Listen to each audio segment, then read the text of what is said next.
La historia comienza con una ausencia simultánea. Tres jóvenes dejan de responder el mismo día, en el mismo tramo del conurbano bonaerense. No hay mensajes posteriores, no hay llamados, no hay registros de que se hayan separado. Se movían juntas y desaparecen juntas. Las víctimas fueron Brenda Loreley del Castillo, de 20 años, Morena Verdi, también de 20 años, y Lara Morena Gutiérrez, de 15. Las tres residían en el partido de La Matanza. Se conocían entre sí y compartían actividades cotidianas. No se trata de trayectorias que se cruzaron de manera ocasional, funcionaban como un grupo estable. De acuerdo con información incorporada a la investigación y con reconstrucciones periodísticas coincidentes, las jóvenes obtenían ingresos a través de encuentros privados previamente acordados. Ese dato aparece en la causa como un elemento operativo, no como una valoración ni como explicación del crimen. Es el modo en el que se producían contactos, traslados y acuerdos económicos. La investigación no las presenta como integrantes de organizaciones criminales ni como protagonistas de conflictos previos. No hay antecedentes judiciales que las vinculen a estructuras delictivas ni causas abiertas en su contra.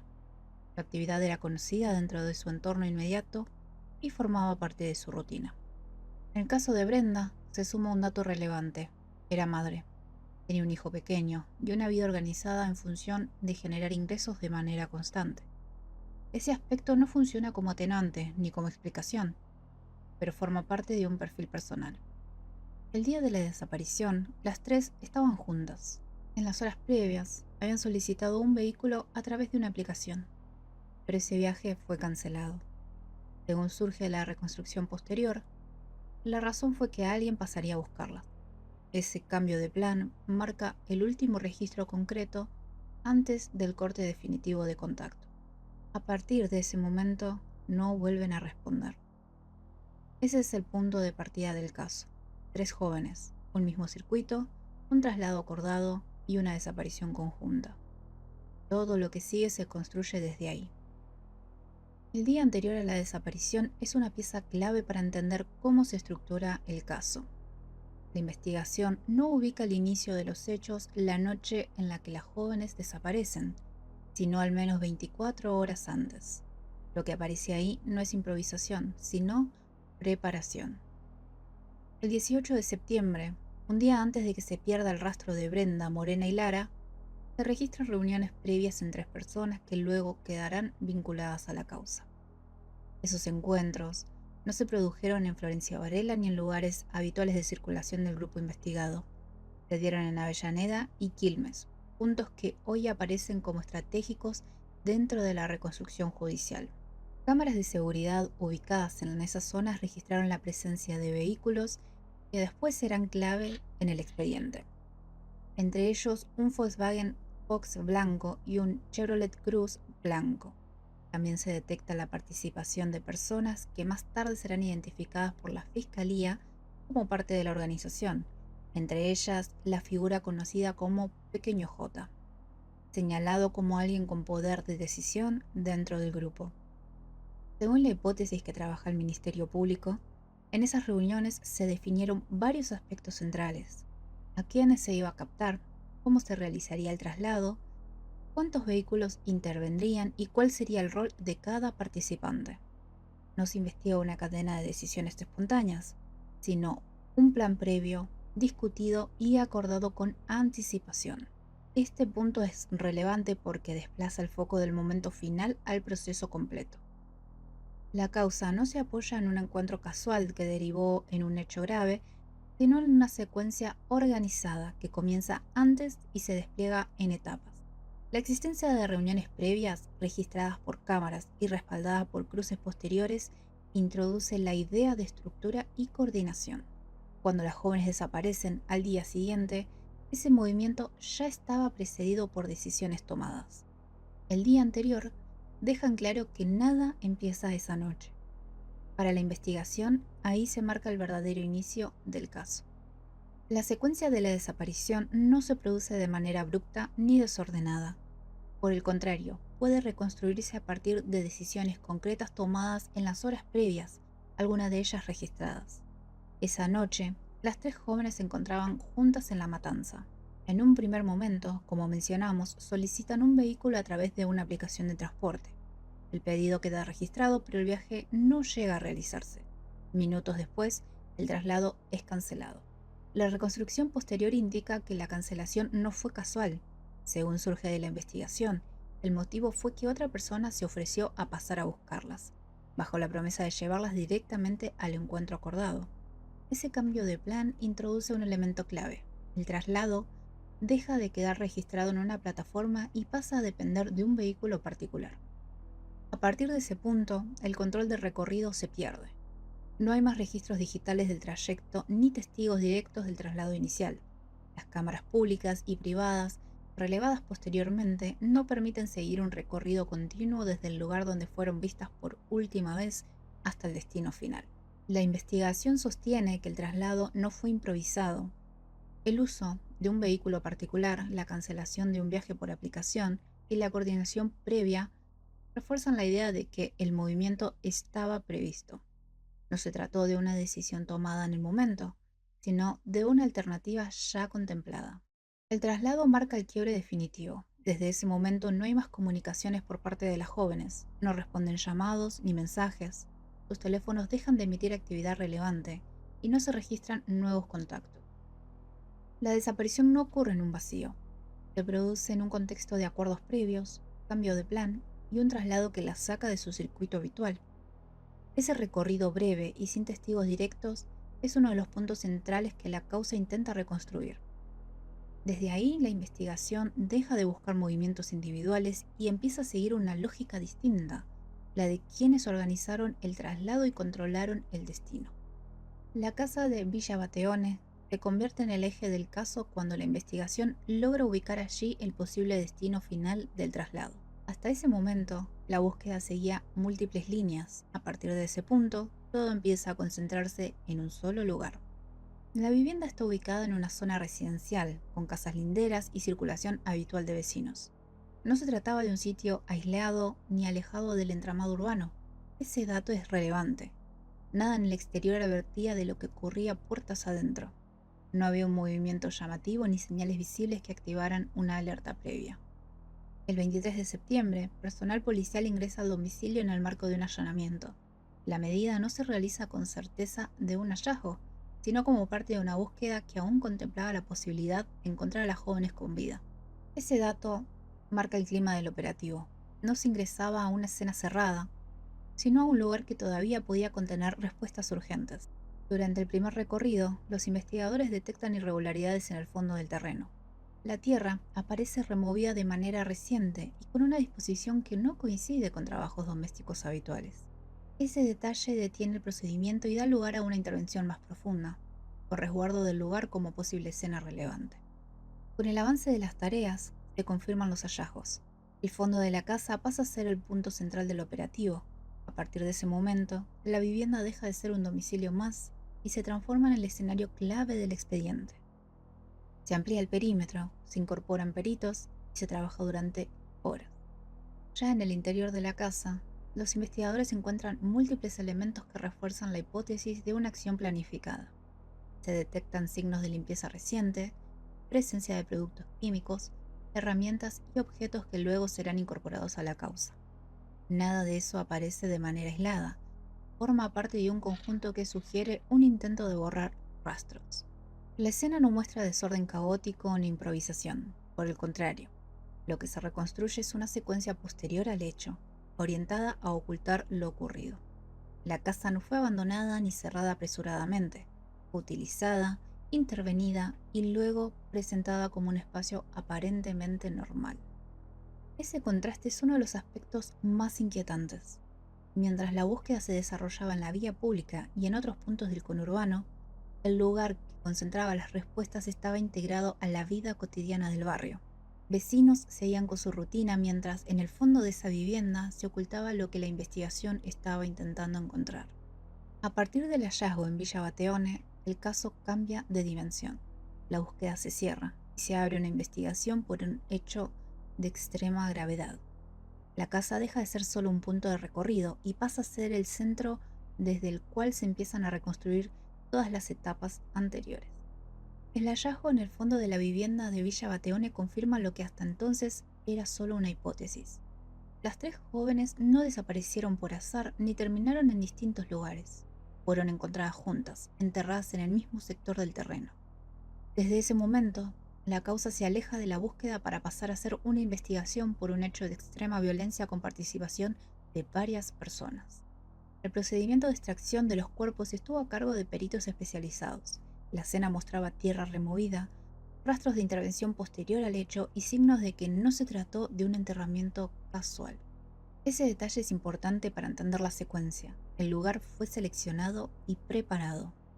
Los informes preliminares de autopsia aportan datos que permiten reconstruir la dinámica, sin caer en imágenes explícitas. Las tres víctimas, cuyo fallecimiento se estima entre las 3 y 5 de la mañana del sábado 20 de septiembre, presentaban lesiones que los forenses califican como producto de violencia física intensa, prolongada poco después de haber sido vistas por última vez en la tablada. En el caso de Lara Morena Gutiérrez, de 15 años, los peritos describen indicios de contención física y lesiones que corresponden a sujeción prolongada. También señalan que sufrió pérdida de dedos de una mano antes de la interrupción de sus funciones vitales, y otros signos compatibles con lesiones producidas mientras la víctima aún estaba con vida. Brenda Loreley del Castillo, de 20 años, presentaba lesiones craneales severas. Según el informe, fueron determinantes en su fallecimiento. Además, se describen heridas de arma blanca en el cuello y heridas en el torso que, en términos técnicos, reflejan un grado de violencia superior al que podría esperarse de solo un episodio de emergencia. Morena Verdi, también de 20 años, tenía signos de traumatismos y fracturas, incluida una luxación cervical asociada a fuerza extrema y golpes en la región facial. Ese patrón indica no solo golpes intensos, sino maniobras de control físico previas a la interrupción de sus funciones vitales. Los resultados coinciden en que hubo participación directa de más de una persona, con control físico sostenido y fuerza significativa. Ese tipo de perfil de lesiones no suele corresponder a un solo agresor actuando de forma impulsiva, sino a acciones coordinadas dentro de un mismo episodio. Junto a los cuerpos se secuestraron herramientas de corte y materiales compatibles con las lesiones identificadas, todos enviados a laboratorios para su análisis comparativo. Esos elementos son parte de las medidas de prueba que se incorporan al expediente en curso. El impacto de estos informes es doble. Por un momento se confirma la calificación del hecho como femicidio múltiple agravado por la violencia extrema. Por otro lado, permiten establecer una línea temporal y dinámica física de lo ocurrido, que luego es puesta en relación con otras pruebas materiales y testimoniales. Desde ese momento, el caso deja de ser una desaparición con final trágico y pasa a ser la investigación de una estructura de violencia organizada, con roles y secuencias definidas. El hallazgo y las autopsias funcionan como piedra angular del expediente. Permite ordenar cronologías, descartar versiones y orientar la búsqueda de responsables individuales dentro de un entramado más amplio. Uno de los aspectos más perturbadores del expediente aparece a partir de una declaración incorporada en la causa y todavía en etapa de análisis.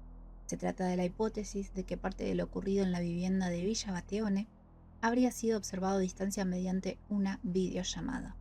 La información surge del testimonio de Celeste Guerrero, dueña de la casa e imputada en la causa. En su declaración, sostiene que los hechos fueron transmitidos en tiempo real a través de una aplicación de mensajería, no de manera pública, sino mediante una comunicación cerrada. Según su relato, del otro lado de la videollamada se encontraban personas identificadas con los apodos de Papá y Lima, a quienes señala como figuras con poder de decisión dentro de la organización. Este punto no se presenta como una afirmación cerrada, sino como una línea investigativa en desarrollo. La Fiscalía trabaja sobre la veracidad de esa declaración, cruza datos tecnológicos y analiza dispositivos secuestrados para determinar si existieron conexiones, registros o comunicaciones compatibles con ese relato. Lo relevante es el marco que introduce esta hipótesis. De confirmarse, no se trataría solo de un hecho ejecutado en un espacio cerrado, sino de un acto observado y supervisado a distancia, lo que refuerza la idea de una estructura jerárquica y de un mensaje dirigido a terceros. La violencia dejaría de ser únicamente física para adquirir un carácter simbólico y disciplinador. La causa también analiza si esa transmisión tuvo como objetivo registrar lo ocurrido o simplemente demostrar el cumplimiento de una orden. En ambos casos, la existencia de observadores externos modifica de manera sustancial la lectura del caso. No se investiga un grupo actuando en aislamiento, sino un entramado en el que las decisiones no se agotaban en quienes estaban presentes en la vivienda. Por el momento, la videollamada permanece en el plano de la hipótesis sostenida por una imputada y corroborada parcialmente por cruces tecnológicos aún en curso. Sin embargo, su sola incorporación al expediente agrega una capa adicional de gravedad y complejidad a la investigación y vuelve a desplazar el foco desde el lugar del hecho hacia una estructura más amplia que excede a sus ejecutores directos. El móvil del triple femicidio no se presenta en la causa como una reacción emocional ni como un conflicto interpersonal. Desde las primeras medidas, la Fiscalía orienta la investigación hacia un contexto de criminalidad organizada, con una lógica que excede a las personas directamente involucradas en el lugar del hecho. La hipótesis principal sostiene que lo ocurrido estaría vinculado a un conflicto interno dentro de una red narco, específicamente a un episodio previo por sustracción de estupefacientes. El volumen exacto de ese robo no fue determinado públicamente, pero las fuentes judiciales coinciden en que se trató de un hecho relevante dentro de la estructura investigada. A partir de allí, el femicidio múltiple es leído como una represalia, no como un acto aislado. En ese esquema, las víctimas no aparecen como autoras del conflicto, sino como instrumentos dentro de un mensaje dirigido a terceros. La investigación no plantea una confrontación directa entre partes equivalentes, sino una relación de poder profundamente desigual. El objetivo no habría sido solo causar daño, sino exhibir control, disciplinar y dejar una advertencia. El encuadre explica varios elementos del caso: la planificación previa, la participación de múltiples personas, la elección del lugar específico y la duración del episodio. También permite entender por qué la causa no se limita a los ejecutores materiales, sino que avanza sobre instigadores, organizadores y figuras con jerarquía dentro de la red. El Ministerio Público evita por ahora cerrar el móvil en una sola motivación. La línea narco es la principal, pero se mantiene abierta mientras se analizan comunicaciones, vínculos y movimientos previos. Lo que sí queda claro es que no se investiga un hecho impulsivo ni una escalada espontánea de violencia. El móvil que se perfila no surge de una discusión ni una decisión tomada en el momento. Responde a una lógica más amplia, donde la violencia funciona como herramienta y el hecho se inserta en una estructura que lo precede y lo excede. Con el avance de la investigación, la causa empieza a delinear una estructura organizada, con distintos niveles de participación y una clara división de tareas. La Fiscalía no describe un grupo actuando de manera desordenada, sino de un esquema en el que cada persona cumple una función dentro de un plan común. En el nivel operativo local aparecen varios nombres. Celeste Guerrero, dueña de la vivienda de Villa Bateone, queda ubicada como una pieza clave por el uso del lugar. Su rol no se limita a la cesión del espacio, sino que se la investiga como parte activa del entramado que permitió que los hechos se desarrollaran y se ocultaran allí. Junto a ella, la causa menciona a Sotacuro y Osorio, participantes del nivel operativo. La investigación los vincula a distintas etapas del plan: presencia en movimientos previos, conexiones con el traslado y participación en acciones destinadas a sostener la logística. No aparecen como decisores finales, sino como ejecutores o facilitadores dentro de la estructura. A este grupo se suman otros imputados cuyos nombres fueron incorporados a medida que avanzaron las detenciones y los cruces de pruebas. Algunos quedan asociados a la captación, otros al traslado y otros a tareas posteriores al hecho. La Fiscalía evita presentar a todos como equivalentes y trabaja sobre responsabilidades diferenciadas. Dentro de ese esquema también se incorporan las acciones de encubrimiento, el uso de más de un vehículo, la coordinación previa y el incendio de uno de los autos utilizados refuerzan la hipótesis de una organización que no solo ejecuta el plan, sino que actúa después para borrar rastro. Este tipo de maniobras supone asignación de roles y decisiones posteriores al hecho. La causa avanza, entonces, sobre una lógica colectiva. La violencia no se investiga como el resultado de una decisión individual, sino como una acción coordinada, sostenida por una estructura que planificó, ejecutó y luego intentó cubrir sus huellas. Dentro de la estructura que investiga la Fiscalía, Una figura aparece de manera recurrente como punto de referencia y de poder. El hombre identificado con el apodo de Pequeño J. Su nombre surge no como el de un ejecutor directo, sino como el de alguien con capacidad de decisión y con vínculos que exceden el ámbito local. La investigación lo ubica en un nivel distinto al de quienes participaron físicamente en el hecho. No aparece asociado a tareas operativas inmediatas, sino a instancias previas de planificación y a decisiones estratégicas. Su nombre se repite en declaraciones, cruces telefónicos y reconstrucciones que lo señalan como parte de la conducción de la organización. Ese rol explica por qué la causa adquiere rápidamente una dimensión internacional. Pequeño J no se encontraba en el país al momento de avanzar la investigación. Los registros lo sitúan fuera de la Argentina y con conexiones en otros territorios de la región. Esa circunstancia obliga a ampliar el alcance del expediente y activar mecanismos de cooperación internacional. La Fiscalía trabaja con información que lo vincula a movimientos entre distintos países y a una red que no se limita al conurbano bonaerense. Aparecen menciones a contactos en el exterior, circuitos de traslado y vínculos que refuerzan la hipótesis de una organización transnacional. No se investiga a un grupo aislado, sino una estructura con ramificaciones fuera del país. La detención de Pequeño J en el exterior se convierte en un punto clave del caso. A partir de ese momento, el eje se desplaza hacia su situación procesal y el trámite de extradición.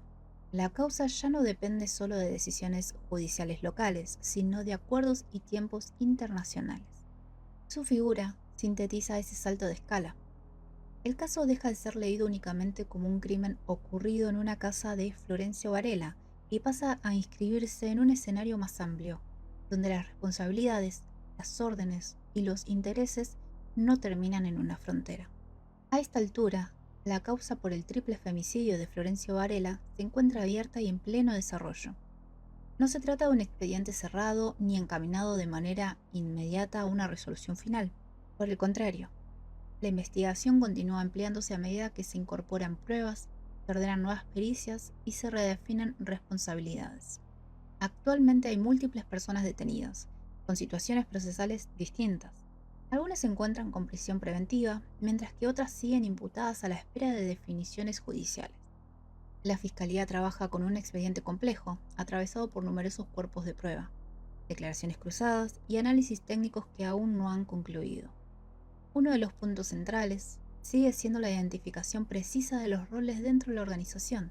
La investigación no se limita a determinar quiénes participaron materialmente, sino que busca establecer quiénes planificaron, quiénes ejecutaron y quiénes facilitaron cada etapa.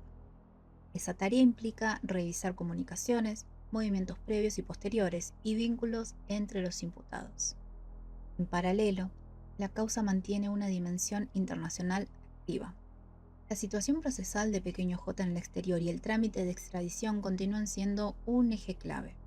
Ese proceso no depende únicamente de la justicia argentina y se rige por tiempos, procedimientos propios, lo que agrega una capa adicional de demora y complejidad. El cambio de fuero al ámbito federal refuerza esa lectura. La investigación se inscribe en un contexto de criminalidad organizada, lo que amplía el alcance de las medidas y prolonga los plazos. Lejos de cerrarse, el expediente sigue creciendo, con líneas abiertas y decisiones pendientes que todavía pueden modificar el mapa de responsabilidades.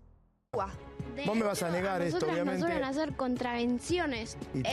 Creo que tenemos más de 200 contravenciones. Entonces... Ah, ¿tienen 200 contravenciones? ¿Por qué? Pero no pasa nada.